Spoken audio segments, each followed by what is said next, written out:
الأخيرة من فوزير في الصورة هو المدرب مارينكا. ربما أول فرصة وأول هجمة يمكن أن توصف ببعض الخطورة على مرمى أسامة بن بوط.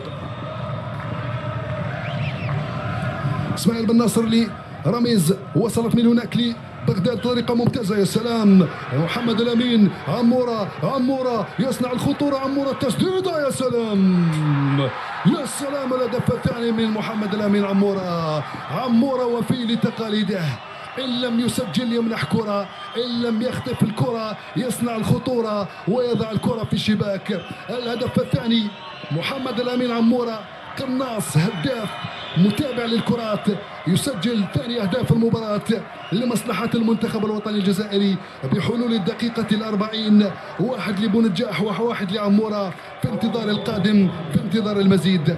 محمد الأمين عمورة يبلغ هدفه رقم 20. شوف الإعادة، تابع الإعادة، واحدة من عمورة لبغداد والثانية من بغداد لمحمد الأمين، ولا يضيع حينما تهدى له مثل هذه الكرات. تسديدة قوية لا يمكن التعامل معها في العارضة الأفقية ثم في الشباك مباشرة.